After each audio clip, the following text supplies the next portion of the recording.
Hello gang, welcome back to my channel Skodok. So pada hari ini saya ingin membuat satu video berkenaan dengan pH meter yang berada di sini. Pada hari ini saya akan menukar prop dia geng. Prop baru, saya tukar prop baru. Lepas tu saya akan menjalankan orang cakap untuk QC lah, untuk check dia, calibrate dia. Saya akan buat simple calibration untuk pH meter.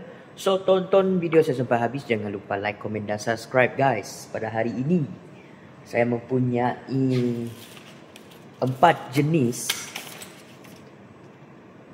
pH probe, iaitu jenama Ohios daripada Starter 3000, dan ada juga dari Benchtop punya Electrode. So yang ini saya akan coba untuk install dia geng. Hari ini mudah saja, seperti yang anda lihat di sini geng. Ini telah saya tukar yang baru. Lepas ni saya ingin buat dia punya calibration. Kita tengok dulu. Yang ini yang lama geng. Yang lama saya simpan dalam ni untuk pH meter. pH meter ini adalah untuk kita mengkaji sesebuah chemical pH dia sama ada alkali ataupun acidic. So banyaklah kegunaan dia geng. So yang ini yang lama. Yang lama ni dia masih okey, cuma dia punya sensitivity dia macam kurang. So kita tukarlah yang baru, memandangkan sudah ada pembelian yang baru untuk prop pH meter ni. So kita tukar yang baru, dan saya akan sediakan apakah barang-barang yang diperlukan untuk saya buat calibration geng. Okay geng, right, stay tuned. Okay, tanpa melengahkan masa, pada sekarang ini saya ingin mengambil buffer dulu, iaitu kegunaan yang saya akan gunakan lepas ini. Yang ini adalah pH 4 geng. Kita letak sini dulu. pH 4, ini pun pH 4. Kita guna yang tadi yang masih baru. So this one is pH 7. Kita akan gunakan pH 7, pH 4 dengan pH 10. Dia ada 3 kategori, iaitu 4, 7 dengan 10. So yang ini adalah 4, pH 4 buffer solution, dan ini adalah pH 7. Dan satu lagi nanti pH 10 saya letak di sana, di acid cabinet. Okay. Untuk pH 10 saya letak di sini sebab dia, kita ikut kategori. Aduh, saya lupa lah tutup ini.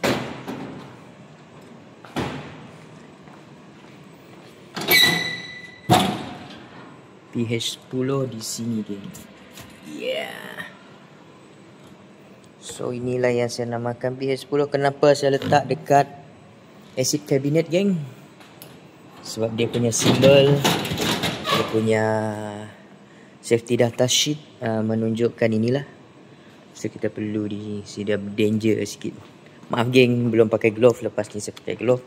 Saya mau prepare lagi. Ambil beaker dulu. Lepas tu ambil distill water, kim wipe.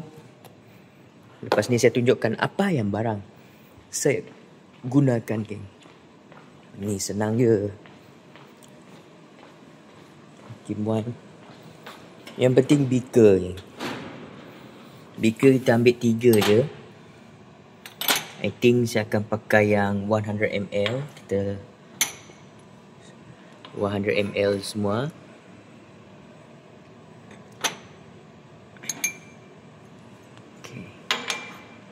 Dan untuk distill water dia juga sama jugalah. Kita ambil 100 ml. Kita tak guna banyak. Cuci. So inilah geng. Jangan tiru saya mengambil macam ini geng, sebab saya sudah biasa. Ini macam lah. Saya rasa saya nak buat dekat sana lah nanti video ni. Okay, stay tune geng. Okey geng, seperti yang telah dijanjikan pada hari ini saya ingin membuat calibration untuk pH meter Ohio's Starter 3000. Dan pada hari ini sebelum saya memulakan saya punya calibration punya pH meter, sebelum tu kita pakai glove dulu geng. Kita mau handle chemical yang berada di hadapan ini, nanti saya akan terangkan satu per satu geng. Seperti yang anda tahu,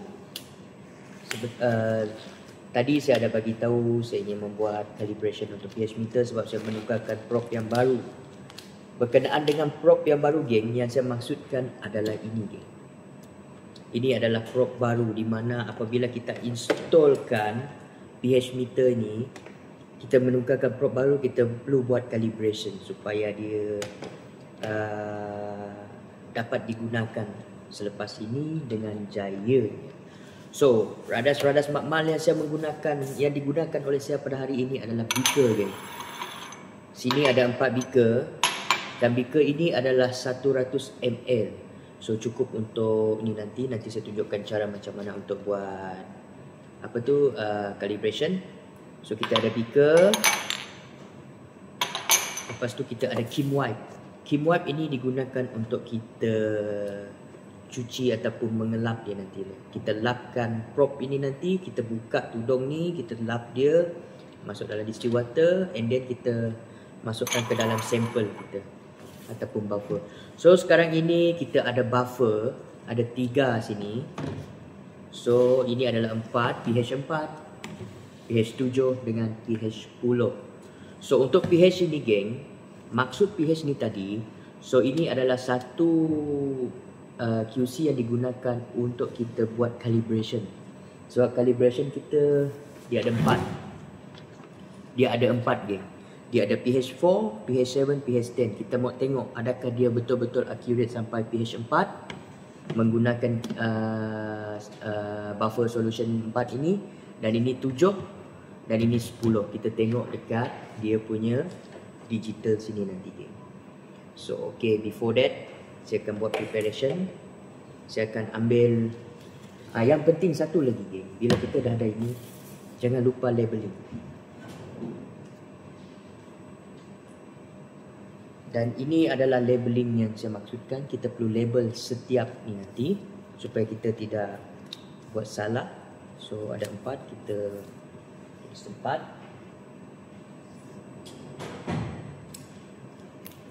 So solution pH 4, pH 7, pH 10, 10, distilled water isolate. So lepas tu kita letakkan dekat punya beaker ni.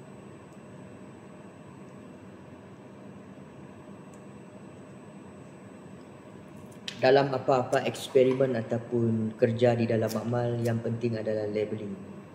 So kita takut nanti kita tak sedar chemical apa yang kita guna geng. Semestinya perlu ada labeling. Bagi you guys yang belum lagi subscribe channel saya, sila subscribe. Okay geng, sebelum kita mula, kita dah ada semua sini. So ini adalah sampel kita tadi. Ini adalah pH 4 yang seperti anda lihat, pH 4. Kita ada pH 7 dan kita ada pH 10. Ini 10 geng. Dan ini adalah distilled water ataupun air suling yang kita akan gunakan. So kita akan susun macam ini. Dan kita ada Kim wipe. So sebelum kita mulakan, kita tengok sebelah sini geng. Ini adalah pH meter. Sekarang ini dia belum di calibrate lagi. So pertama kali kita ambil dia punya probe. Tengok ni kan, kita buka probe ni geng. Kita buka dia. Pastikan ini jangan buang air dia sebab ini adalah solution yang ada di dalam. storage unscrew, kita letak tepi. Ni kita naikkan. Lepas tu kita cuci dalam distilled water dulu, geng. Okey, geng, sekarang ini kita telah masuk untuk calibration 2, iaitu calibration untuk pH 7. So kita cucikan dulu menggunakan distilled water. Ambil kim wipe, kita lapkan semula. Kita perlu hati-hati dekat prop ni, geng, sebab sensitif. Lepas tu kita bawakan pH 7, kita stir dia.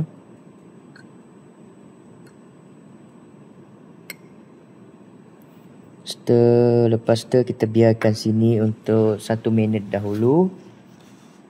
Dia masih kal kan. Kita biarkan dulu untuk 1 minit je. Lepas 1 minit baru kita tekan kal dia untuk dia read dia punya pH ni. Adakah dia dapat detect ini pH 7 ataupun tidak. Kalau pH 7 dia dapat detect, dia akan terus keluar dekat display sini, geng. pH 7.00. Seperti mana yang pertama tadi saya tidak dapat tunjuk sebab ada problem. Lepas tu saya dapat result 4.00 untuk pH 4. Untuk pH 4, so maksud dia pH 4 ni tadi, geng, dia punya tu okey, dia dapat detect. So ni kita tunggu 1 minit. Lepas 1 minit kita tekan kal dia. Geng, 1 minit telah berlalu. So kita tekan kal. Kita tengok bacaan dia, geng. So sama-sama kita tengok. Ni yang tadi, tekan. Okey, 7.00, geng.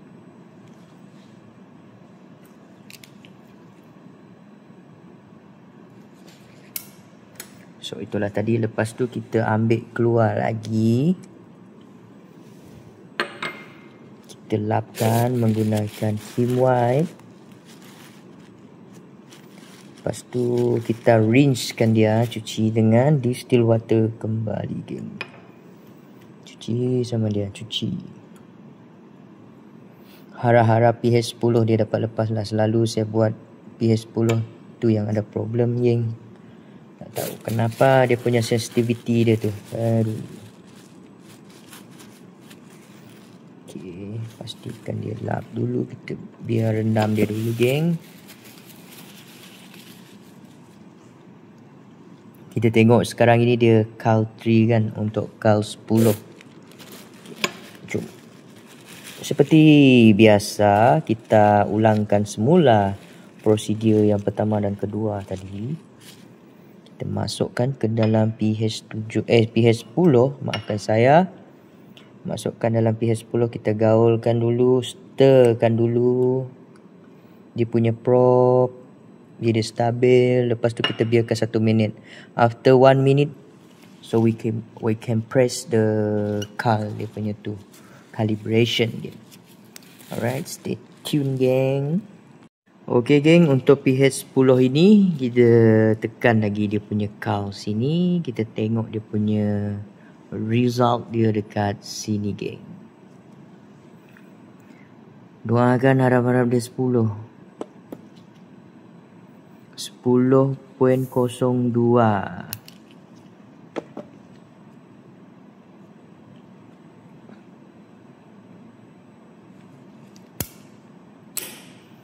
Okey, maksudnya dia di sini sudah senyum, everything okay. So maksudnya tidak ada masalah lagi ni, geng. Syukur. So sampai di sini saja video saya kali ini, geng. Jangan lupa like, komen dan subscribe.